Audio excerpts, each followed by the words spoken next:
comes to us from the 14th chapter of the book of Matthew. Please hear what God's Spirit is saying to you. Now when Jesus heard this, he withdrew from there in a boat to a deserted place by himself. But when the crowds heard it, they followed him on foot from the towns. When he went ashore, he saw a great crowd, and he had compassion for them and cured their sick. When it was evening, the disciples came to him and said, "This is a deserted place, and the hour is now late. Send the crowds away so that they may go into the villages and buy food for themselves." Jesus said to them, "They need not go away. You give them something to eat." They replied, "We have nothing here but 5 loaves and 2 fish." And he said, "Bring them here to me." Then he ordered the crowds to sit down on the grass. Taking the 5 loaves and the 2 fish, he looked up to heaven and blessed and broke the loaves and gave them to the disciples, and the disciples gave them to the crowds. And all ate and were filled. And they took up what was left over of the broken pieces, 12 baskets full. And those who ate were about 5,000 men, besides women and children. Here ends the reading of words that give us insight on God. May God grant to us wisdom and encouragement for interpretation.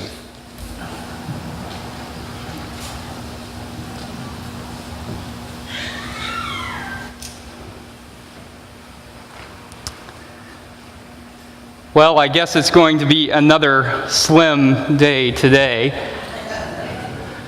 This comes after several slim days and several slim weeks.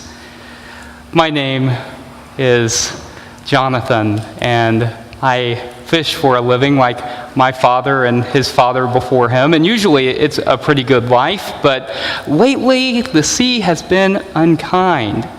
I haven't had much at all. I don't know what I'm going to tell my wife, Salome. We have 4 kids at home, and when I don't bring home many fish, they eat first. Salome and I haven't eaten in several days. It's only been 3 fish today, but I suppose that's probably all I'm going to get, so I may as well pack it up and start heading home.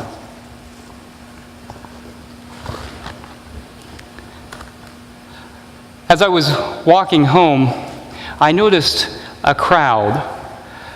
It looked like they were getting ready to leave the city. I wasn't sure what they were doing. I'd never seen a mass exodus like this before.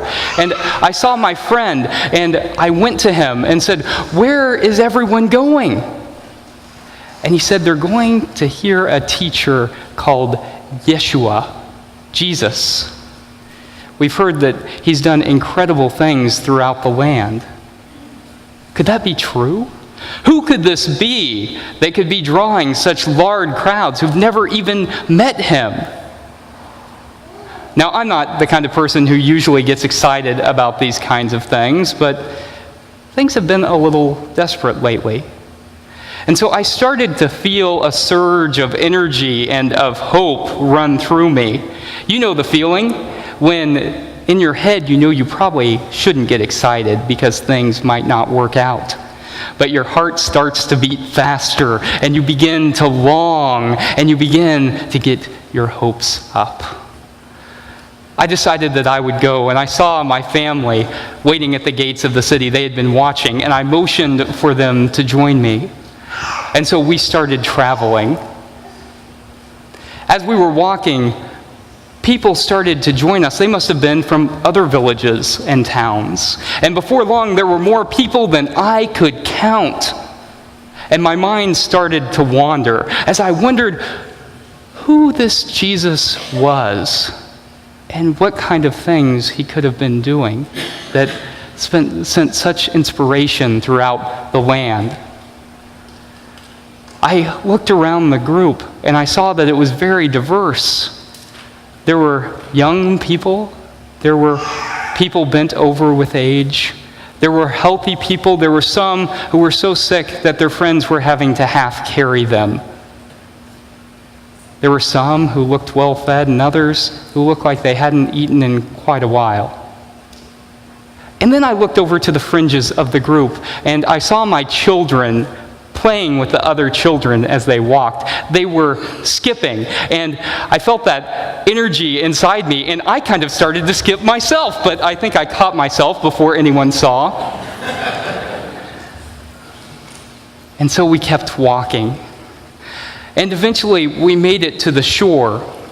We had heard that Jesus had gone off in a boat, probably wanting some time to himself.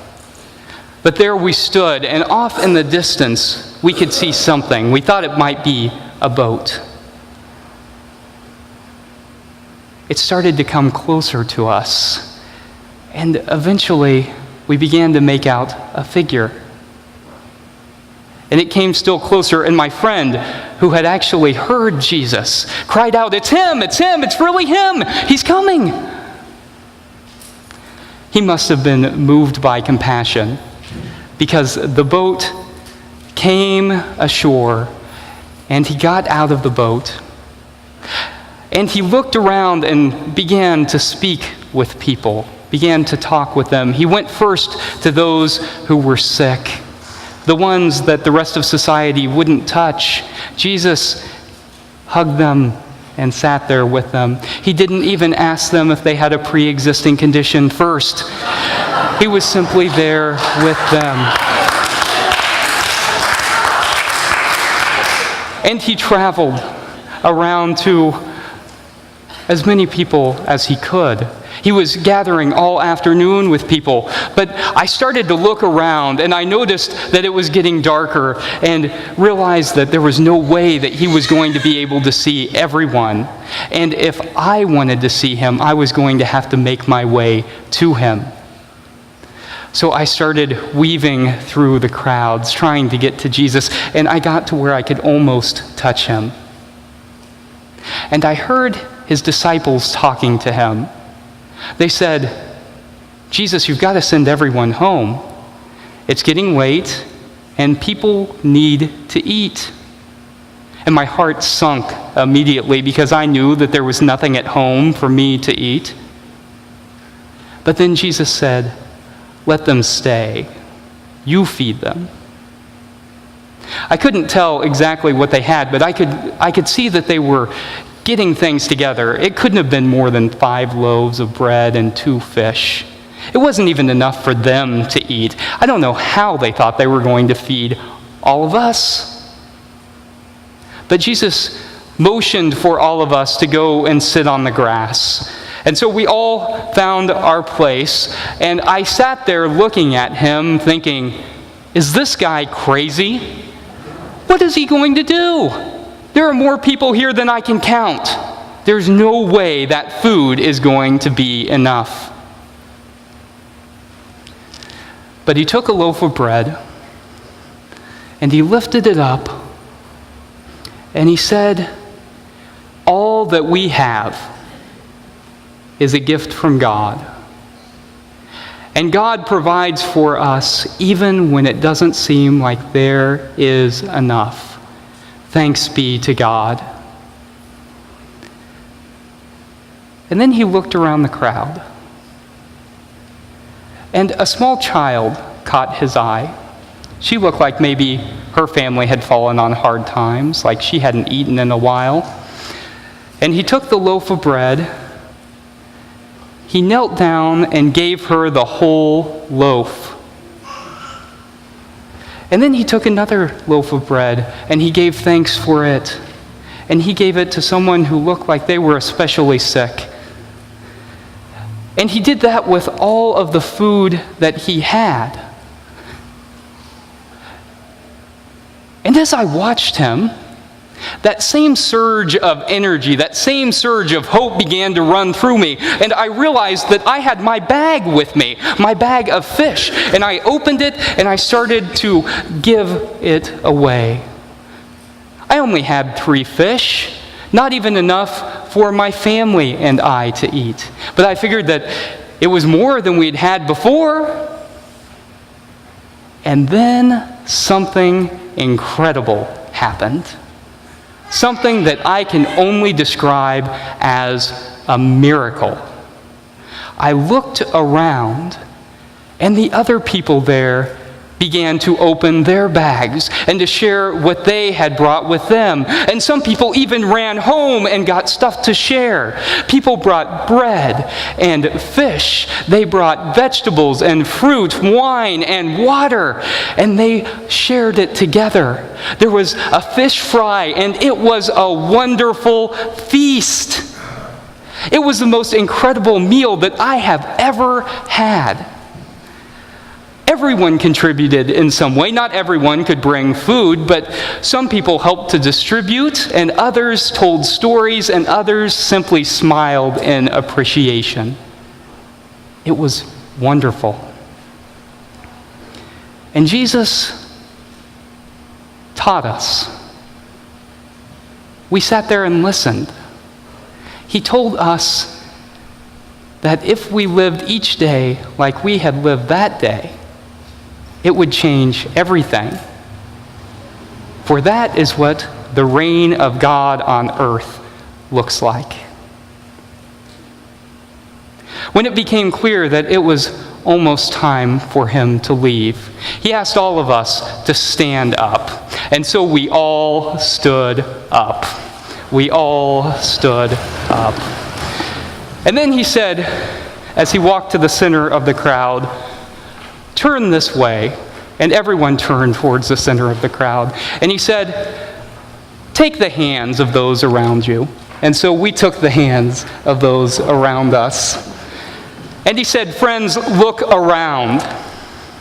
He said, "These are your sisters and your brothers. You are all children of God and a part of God's family." And we all said, "Thanks be to God.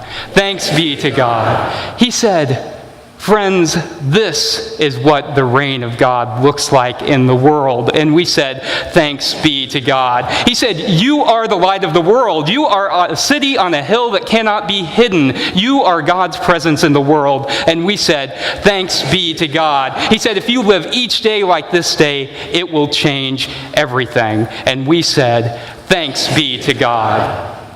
And then we all sat down. We sat down feeling joyful. We sat down feeling more connected than we ever had.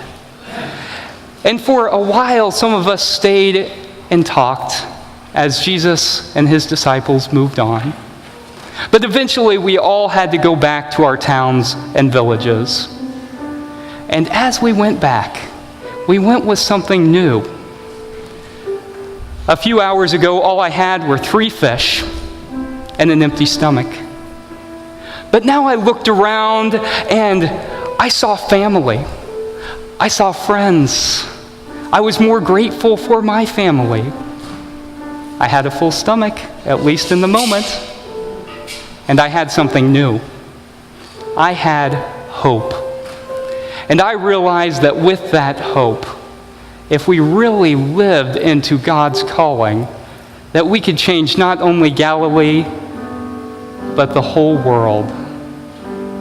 And in that moment, my heart began to sing out, "Hallelujah, hallelujah, hallelujah."